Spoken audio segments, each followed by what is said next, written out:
दोस्तों, इन्हीं दिनों एक अमेरिकन साइंस फिक्शन फिल्म आई जिसका नाम है द पैरेलल।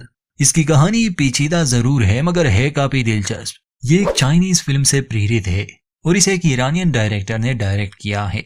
फिल्म की कहानी मल्टीवर्स थ्योरी पर बेस्ड है।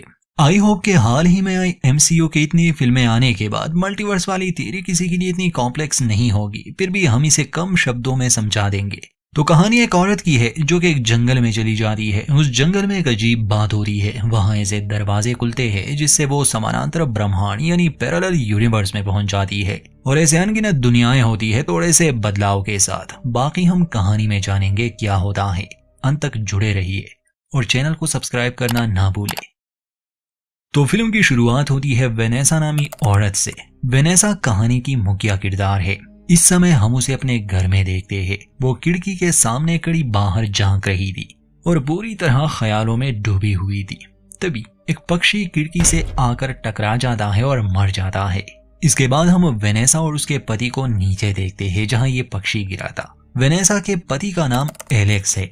एलेक्स वेनेसा से कहता है कि मेरी माँ कहा करती थी कि मरे हुए पक्षी का मतलब है एक जिंदगी का खत्म होना और दूसरी जिंदगी का शुरू होना। उस समय वो वेनेसा का हाथ पकड़ने की कोशिश करता है मगर वेनेसा बिना कुछ कहे वहां से चली जाती है। इसका मतलब कि वो बहुत नाराज है या फिर दुखी। ये लोग जंगल के करीब एक घर में रहते थे। एलेक्स एक मैथ टीचर था और इन दिनों एलेक्स का भाई एडविन भी इनके यहाँ रह रहा था। तो हुआ ये कि 1 साल पहले कार एक्सीडेंट की वजह से एलेक्स और वेनेसा ने अपने बेटे को खो दिया जिसका नाम ओबी था। गाड़ी वेनेसा चला रही थी, इसलिए अपने बेटे की मौत का जिम्मेदार वो खुद को ही ठहरा रही है। तब से वो काफी दुखी रहने लगी है। एलेक्स ने भी बेटा खोया मगर समय के साथ उसने अपने दर्द दुख को सहा और अब वो चाहता था कि वेनेसा भी ठीक हो जाए और जिंदगी में आगे बढ़े। मगर वेनेसा के बर्ताव में अभी तक कोई बदलाव नहीं आया था। उसने एलेक्स से ये भी कहा था कि वो उनके बेटे ओबी का नाम नहीं लेंगे। नाम से उसे वो सब याद आने लग जाता है। वेनेसा ज्यादातर समय खामोश और गुमसुम सी रहती थी। ये थी इनकी कहानी। तो हम देखते हैं कि वेनेसा एक बॉक्स लिए अपने मरे हुए बेटे के कमरे में जाती है और उसे साइड टेबल पर रख देती है। बाद में इन तीनों की कुछ बातें हुई। वेनेसा ने एलेक्स को बताया था कि वो अकेले हाइकिंग पर जाना चाहती है। एलेक्स इसके लिए तैयार था क्योंकि वो खुद भी यही चाहता था कि वो ठीक हो जाए और एलेक्स ये बात अपने भाई को भी बता देता है। तब एडविन यहाँ के जंगल को लेकर बात करता है। वो कहता है कि उन्होंने वो फैसिलिटी बंद की क्योंकि लोगों का कहना था कि यहाँ अजीब सी घटनाएं घट रही है। असल में यहाँ एक प्राइवेट कंपनी किसी तरह के प्रयोग कर रही थी और उन्होंने यहाँ इस जंगल में एक फैसिलिटी बनाई थी। एडविन के हिसाब से अब वो लोग यहाँ से जा चुके हैं और वो फैसिलिटी बंद कर दी गई है। वो आगे बताता है कि लोगों के गायब होने के आसार मिले हैं। एलेक्स को ये अजीब सी बातें अच्छी नहीं लगती थी। वजह ये थी कि उसके पिता भी कुछ साल पहले ऐसी ही बातें किया करते थे। उन्होंने एक जर्नल भी लिखा था। लोग उसे पागल समझते थे और खुद एलेक्स को भी वो पसंद नहीं थे। एडविन के हिसाब से उनकी वो जर्नल जंगल में कहीं खो गई है। इसमें काफी जानकारी है इस जगह के बारे में।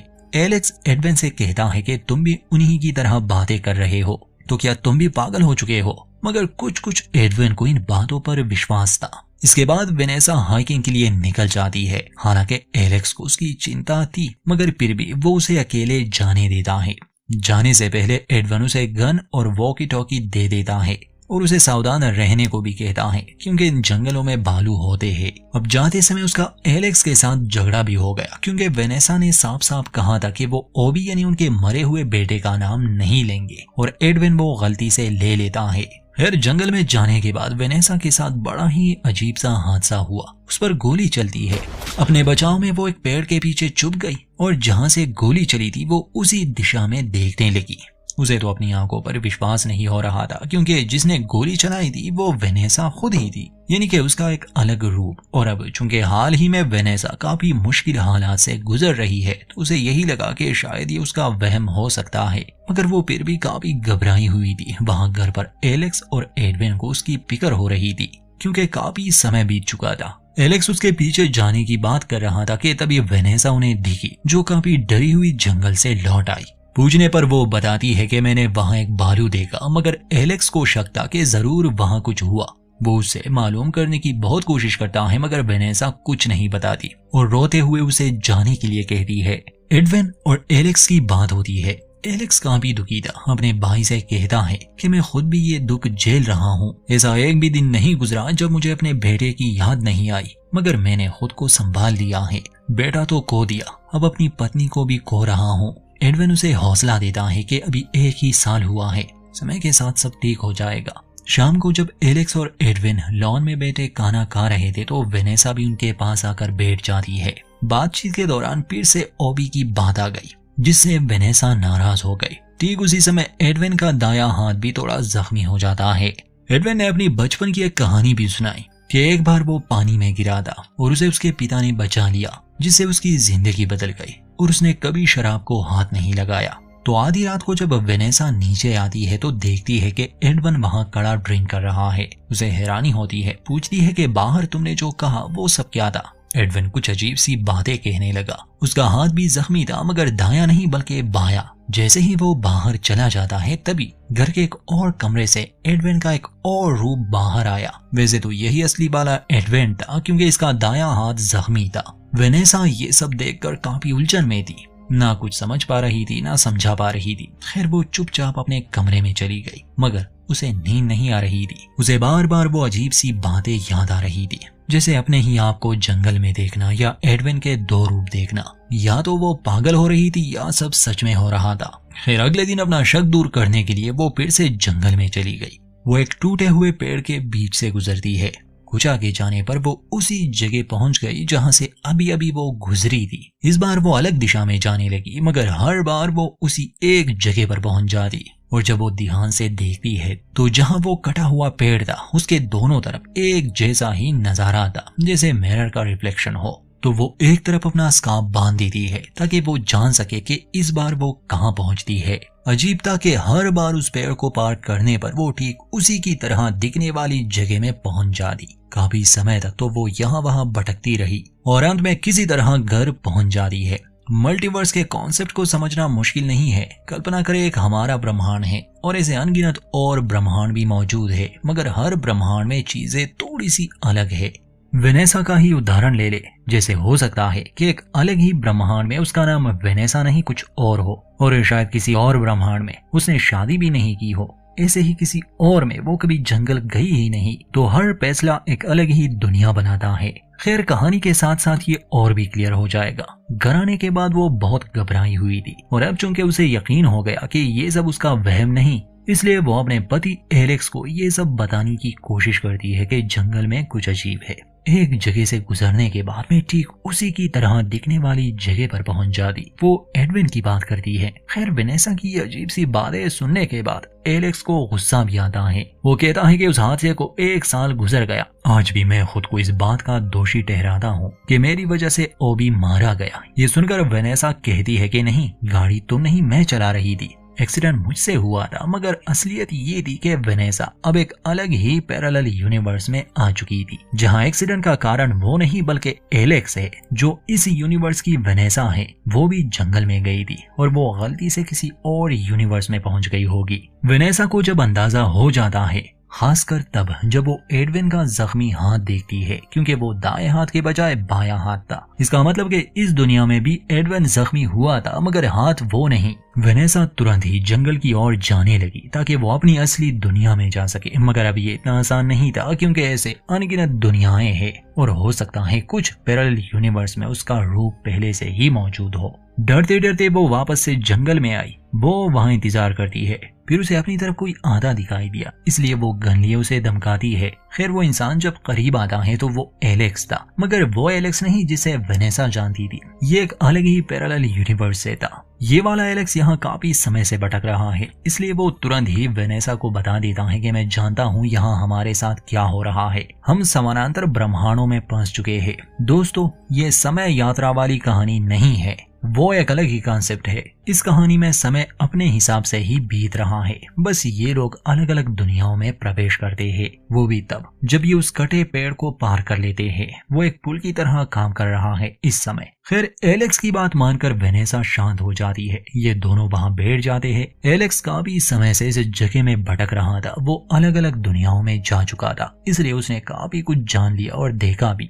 उसके पास एक जर्नल था जिसमें उसने काफी जानकारी इकट्ठा की थी और वो वेनेसा को मल्टीवर्स थ्योरी के बारे में सब कुछ बता देता है। समस्या ये थी कि जब भी ये लोग उस ब्रिज को पार करते थे, यानी उस कटे हुए पेड़ को पार करते थे, तो इन्हें नहीं पता होता था कि ये किस दुनिया में पहुंच जाएंगे। हो सकता है ये एक ऐसी दुनिया में भी पहुंच जाए जहां डायनासोर अब भी जिंदा हो। अपनी दुनिया ढूंढने में इन्हें पूरी जिंदगी भी लग सकती है। ये वाला एलेक्स कहता है कि असल में मैं एक वैज्ञानिक हूँ और मैं इन जंगलों में रिसर्च पर निकला था, मगर मैं अपनी दुनिया से भटक गया। एलेक्स जिस दुनिया से था वहां भी इनकी शादी हुई थी और कार एक्सीडेंट में बेटा भी मारा गया, मगर काफी चीजें अलग थी। एलेक्स पूछता है कि मैं तुम्हारी दुनिया में कैसा हूँ, तो वेनेसा कहती है कि तुम एक टीचर हो और दिल के बहुत अच्छे। खैर, यहाँ एक नई बात सामने आ रही है। अगर ऐसे बहुत से यूनिवर्स मौजूद है, इसका मतलब कि ऐसा भी कोई यूनिवर्स होगा जिसमें ओबी अभी जिंदा है, जहां वो कार एक्सीडेंट कभी हुआ ही नहीं। यही सवाल वेनेसा एलेक्स से पूछती है कि क्या उसे कोई ऐसी दुनिया मिली जहां पर ओबी जिंदा हो। एलेक्स जवाब देता है कि मैंने काफी दुनियाएं देखी, मगर ऐसी कोई भी दुनिया नहीं। कुछ में उसका वजूद ही नहीं और कुछ में वो एक्सीडेंट के कारण मर चुका है, मतलब वो मुझे कहीं भी जिंदा नहीं मिला। इस बात से वेनेसा निराश हो जाती है, कहती है कि शायद तुमने सही से ढूंढा नहीं। एलेक्स बताता है कि मेरे पास एक तरकीब है जिससे शायद मैं तुम्हें तुम्हारी असली दुनिया में पहुंचा सकता हूँ। हमें फिशिंग वायर चाहिए, यहाँ पर तुम खड़ी हो जाना और दूसरी तरफ मैं चला जाऊंगा। ऐसे जब मैं वापस आऊंगा तो मैं आसानी से यहाँ पहुंच पाऊंगा और शायद मुझे तुम्हारी दुनिया भी मिल जाए। खैर, वेनेसा को अपनी दुनिया में लौटना होता, इसलिए वो एलेक्स का साथ देती है। सबसे पहले इन्हें फिशिंग वायर चाहिए था, इसलिए ये ऐसे ही एक पैरेलल यूनिवर्स में चले जाते हैं जहां ये गैराज से सामान ले रहे थे। तब एडविन वहां आता है। वो काफी दुखी लग रहा था, कहता है कि तुम दोनों मेरी जिंदगी से चले क्यों नहीं जाते। एलेक्स और वेनेसा हैरान थे कि वो ऐसी बातें क्यों कर रहा है। तो असल में इस दुनिया में वो कार एक्सीडेंट एडविन के हाथों हुआ था और उसमें एलेक्स और वेनेसा भी मर चुके थे। अब एडविन को लग रहा था कि ये दोनों वास्तव में है ही नहीं, ये बस उसका वहम है। फिर ये दोनों ये कहकर चले जाते हैं कि जो भी हुआ उसमें एडविन का कोई दोष नहीं, मगर एडविन को अब भी यही लग रहा था कि ये सब सच नहीं। फिशिंग वायर लिए ये दोनों जंगल में आते हैं। एलेक्स उस वायर को एक पेड़ से बांध देता है और वेनेसा को वहीं रुकने के लिए कहता है। हाँ, जाते जाते वो ये कहकर चला जाता है कि अगर तुम्हें पहचानने में दिक्कत हो रही हो कि मैं असली एलेक्स हूँ या नहीं, तो ये याद रखना, रूम 1111 बेड नंबर 8। असल में एलेक्स की दुनिया में इसी बेड पर वेनेसा ने बच्चे को जन्म दिया था। वेनेसा पूछती है कि तुम पहली बार यहाँ कैसे आए थे। तो एलेक्स बताता है कि एक दिन मैंने अपने भाई के 2 रूप देखे एक साथ। उनके पीछे मैं जंगल में आया और तब से लेकर अब तक मैं यहीं बसा हूँ। फिर इसके बाद वो चला जाता है। पूरी रात वो गायब रहा। सुबह हुई तो वेनेसा जाने वाली थी, मगर जब वो वायर हिलने लगा तब वो सावधान हो जाती है। एलेक्स करीब आता है तो वेनेसा उससे पहेली पूछती है, मतलब उसी रूम का नंबर, जिसका जवाब वो सही देता है। वेनेसा पूछती है कि क्या तुम्हें मेरी दुनिया मिली। वो जवाब देता है कि नहीं, मैं अलग अलग दुनियाओं में गया, पर अब मेरे पास एक हल है। हम इसी यूनिवर्स को जिसमें हम अभी है, इसे अपना स्टार्टिंग पॉइंट बना लेंगे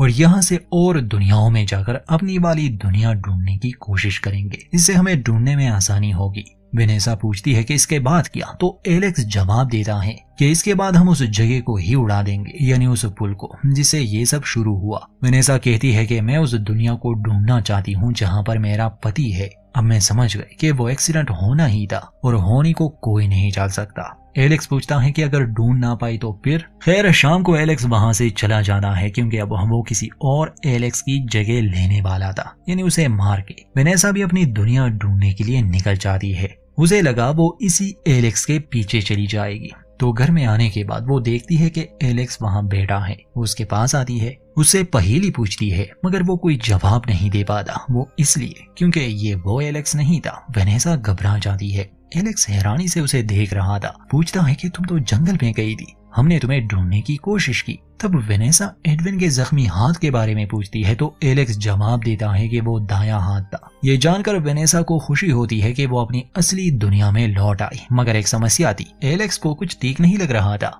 वेनेसा उसे बताने की कोशिश करती है कि वो कहाँ गई थी या उसके साथ क्या हुआ था, मगर तभी एलेक्स उसे बेहोश कर देता है। होश आने पर वो गैराज में कुर्सी से बंधी हुई थी। एलेक्स घबराया हुआ था। एडविन भी वहां मौजूद था। एलेक्स उसे मारना चाहता था क्योंकि पहले से ही वेनेसा की लाश वहां मौजूद थी। एडविन उसे ये ना करने को कह रहा था। एलेक्स को लग रहा था कि शायद ये कोई बहरूपिया है, क्योंकि उसके हिसाब से वेनेसा जख्मी हालत में जंगल से आई और बाद में मर गई। और ऐसा कैसे हो सकता है कि एक ही इंसान के दो रूप मौजूद हो। इस बात को लेकर के एलेक्स वेनेसा को ना मारे, एडविन के और उसके बीच हाथापाई शुरू हो गई, जिसमें एलेक्स मारा जाता है। एडविन वेनेसा को मारता नहीं, उसे आजाद करता है और अंत में खुद का ही किस्सा खत्म कर देता है। वेनेसा वापस से जंगल की ओर चली जाती है। असल में ये उसका असली पति था, इसका मतलब कि अभी यहाँ उसके लिए कुछ नहीं। जंगल में उसे एक और एलेक्स की लाश मिलती है, जिसकी वेडिंग रिंग निकाल दी गई थी। खैर उसी फिशिंग वायर का पीछा करते हुए वो उस जगह पहुंच जाती है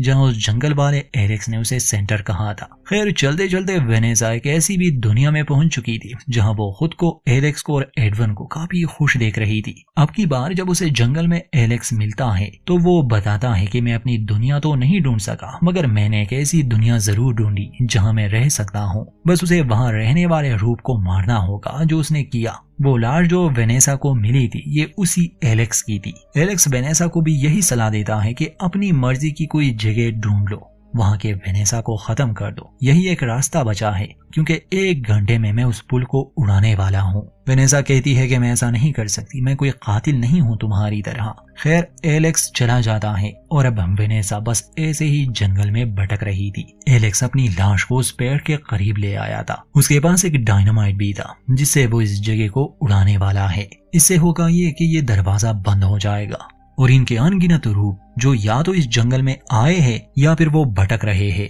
वो वहीं पर रह जाएंगे, मतलब सब शांत हो जाएगा। जंगल में वेनेसा को अपना ही एक रूप मिल जाता है जिसके पास गन थी। तो मैन वेनेसा उसे समझाने की कोशिश करती है, पर वो समझ नहीं पा रही थी, इसलिए वेनेसा को उसे मारना पड़ा। खैर अंत में वो निराश होके ऐसे ही एक दुनिया में चली जाती है, मतलब पैरेलल यूनिवर्स में। इस बार वो हर अंजाम के लिए तैयार थी। वो नहाने चली गई, इसके बाद वो सो जाती है। 12 घंटे बाद जब वो जागी, वो खिड़की के सामने खड़ी उन बातों को याद कर रही थी। और ठीक वैसा ही होता है जैसे फिल्म के शुरू में हुआ था। एक बर्ड खिड़की से टकरा जाती है। हम एलेक्स और वेनेसा को एक साथ देखते हैं, जहां एलेक्स उन्हीं बातों को दोहराता है, यानी उसकी माँ मरी हुई पक्षियों के बारे में क्या कहती थी, मगर इस बार वेनेसा उसका हाथ पकड़ लेती है। दोनों किस करते हैं। एडविन भी ठीक ही था और वेनेसा ने भी अब अपने बेटे की मौत की सच्चाई को मान लिया। अब जैसे शुरू में वेनेसा वो बॉक्स लिए ओबी के कमरे में गई थी, इस बार भी वो ऐसा ही करती है, मगर अब की बार उसे पता चलता है कि उसका बच्चा जिंदा है। इसका मतलब कि वो अनजाने में ही एक ऐसे यूनिवर्स में आ गए जहां कोई एक्सीडेंट हुआ ही नहीं था और उसका बेटा जिंदा है। एक हैप्पी एंडिंग के साथ इस फिल्म का अंत होता है।